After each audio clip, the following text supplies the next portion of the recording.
Hola, soy Germán y te he puesto este totalmente irreal teléfono a que tu gato dice miau. Hola, hoy ando un poco decaído, un poco cansado, así que me tomaré una bebida energética a ver si me animo.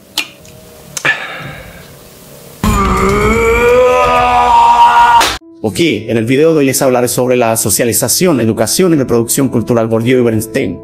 Como introducción cabe decir que no todos los factores que intervienen en el sistema educativo son reproductores y por tanto siempre hay un lugar para el cambio. Bernstein nos dice que la forma en que una sociedad clasifica, transmite y evalúa el conocimiento educativo refleja el poder y su distribución, así como los principios de control dados. La teoría de la violencia simbólica de la reproducción de Bourdieu clasifica estructuralismo constructivista y constructivismo estructuralista. Estructuralista en el sentido de que en el mundo social existen estructuras objetivas, independientes de la conciencia y de la voluntad de los agentes, que son capaces de orientar o de coaccionar sus prácticas y representaciones. Simplemente sugiere lo que las personas deben pensar y lo que deben decir y hacer.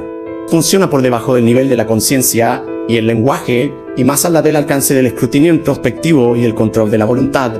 Bourdieu concibe el espacio social como un campo, es decir, como un campo de fuerzas cuya necesidad se impone a los agentes que se han adentrado en él y como un campo de lucha dentro del cual los agentes se enfrentan con medios y fines diferenciados según su posición en la estructura del campo de fuerzas, contribuyendo de este modo a conservar o a transformar la teoría de la reproducción de Bourdieu. Y Passeron se refiere al papel de la educación como reproductora de la cultura, la estructura social y económica a través de estrategias de clase. Detectan 3 estrategias de clase diferentes en relación con la educación. La nueva clase media invierte en cultura para mejorar su estatus social. La élite cultural intenta conservar su posición de privilegio, no perder estatus, mientras que la clase dominante en la esfera económica trata de reconvertir parte de su capital en capital cultural. Cada clase social tiene sobre todo su conjunto de valores característicos que determinan sus actitudes hacia la cultura y la educación. Los programas escolares tradicionales están cargados de contenidos humanísticos que no tienen en cuenta las exigencias profesionales del mundo laboral y favorecen a los estudiantes de clase con mayor nivel cultural y sobre todo lingüístico. La reproducción, publicada por los mismos autores 6 años más tarde, se completa el análisis anterior tratando de mostrar cómo, desde el punto de vista de la institución, todo está dispuesto para el triunfo escolar de los que por nacimiento poseen la alta. El concepto de violencia simbólica, la acción pedagógica que favorece los intereses de las clases dominantes, es un mecanismo de dominación y violencia simbólica. El sistema educativo, por tanto, inculca, transmite y conserva la cultura de las clases dominantes, contribuyendo hacia la reproducción de la estructura social y sus relaciones de clase, y enmascara esta función social creando la imagen o ilusión de autonomía y neutralidad. La reproducción, toda cultura académica, es arbitraria, pues su validez proviene únicamente que es la cultura de las clases dominantes, impuesta a la totalidad de la sociedad como evidente saber objetivo. El trabajo pedagógico consiste en inculcar la cultura dominante, produciendo en los educandos unos hábitos intelectuales, morales y laborales.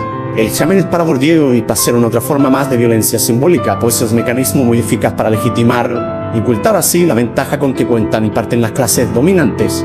El concepto de violencia simbólica lo emplea también Bourdieu para explicar la dominación que los hombres ejercen sobre las mujeres y la continua reproducción de dicha dominación. Capital económico, capital cultural y capital social. En la distinción se insiste en que el capital cultural, junto al económico y el social, es una forma de transmisión y de adquisición de las posiciones sociales, socialización y códigos de comunicación. La aportación de Bernstein para Bernstein, el lenguaje constituye un campo de estudio fundamental para comprender la transmisión cultural. Es por medio del lenguaje que el orden social se interioriza y que la estructura social se incorpora en la experiencia del individuo. Bernstein propone distinguir dos tipos de órdenes ideales, uno de límites rígidos y otro donde los límites son menos explícitos, más difusos. Para Bernstein, la distribución de poder y principios de control dados producen distintos principios de comunicación desigualmente distribuidos entre las clases. Los códigos tratan de la selección y combinación de significados. Bernstein distingue 2 códigos, el código restringido y el código elaborado.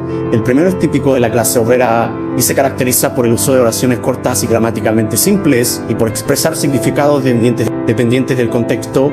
El código elaborado es el típico de la clase media, caracterizado por construcciones gramaticales complejas, uso frecuente de pronombres impersonales y por expresar significados independientes de. Para Bernstein, en la relación pedagógica o la transmisión cultural, los agentes transmisores introducen y mantienen principios de conducta, carácter, modales, esto es conceptos de orden social, relación e identidad. Para Bernstein, en la relación pedagógica o la transmisión cultural, los agentes transmisores introducen y mantienen principios de conducta, carácter, modales, esto es conceptos de orden social, relación e identidad. El control funciona para clarificar, mantener y reparar límites. Sin embargo, en la pedagogía invisible, dado que las reglas espaciales y temporales no son tan claras y se estimulan las representaciones personalizadas, Marina Arnold, seguidora de Bernstein, habla también de códigos de género. Las prácticas son machistas porque los esquemas de percepción lo son. Bernstein propone dos tipos de pedagogías, visible e invisible. La pedagogía visible se caracteriza por un espacio clasificado y reglas explícitas, mientras que la pedagogía invisible tiene un espacio débilmente marcado y reglas implícitas. En cuanto al tiempo, la pedagogía visible tiene normas explícitas para cada etapa, mientras que la invisible prioriza la construcción individualizada del tiempo y espacio, lo que implica una competencia más amplia. Una crítica a los planteamientos de Bernstein es la falta de evidencia empírica, aunque sus teorías han sido base de numerosas investigaciones. Un estudio en España llamado Rosa y Azul examinó patrones sexistas en la educación primaria. Se encontraron diferencias en los comportamientos verbales, con mayor atención a los niños y discriminación lingüística en los primeros ciclos. Sin embargo, esta discriminación disminuía en grados superiores. Las teorías de Bernstein y Bourdieu destacan que las prácticas educativas no son neutrales y benefician a los niños de trasfondos sociales similares a la cultura escolar. Los intereses de los grupos dominantes pueden influir en el currículum. Los métodos pueden resultar en relaciones de poder en lugar de adquisición de conocimiento legítimos en una sociedad urbana y racionalizada. El privilegio se basa en formas distintivas de comunicación y conciencia. En la formación docente, los cambios en la división social del trabajo demandan una socialización distinta. La pedagogía visible implica una clasificación y marcación fuertes, mientras que la pedagogía invisible tiene una clasificación y marcación débiles.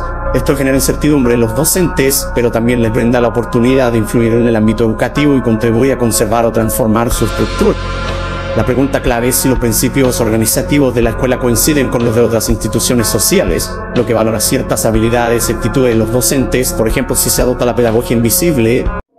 Y ya para concluir este video, cabe aclarar que en resumen, tanto Bourdieu como Bernstein han destacado la estrecha relación entre socialización, educación y reproducción cultural. Ambos teóricos han destacado cómo los procesos educativos refuerzan y reproducen las desigualdades sociales existentes. Bourdieu se enfoca en el capital cultural y simbólico, mientras que Bernstein señala la importancia de los códigos lingüísticos y las formas de conocimiento transmitidas en la educación. En conjunto, sus trabajos nos invitan a reflexionar sobre cómo la educación puede perpetuar o desafiar las estructuras sociales y culturales dominantes. Espero que el video haya sido de agrado y te invito a pasar a darle un me gusta para más videos y contenidos así.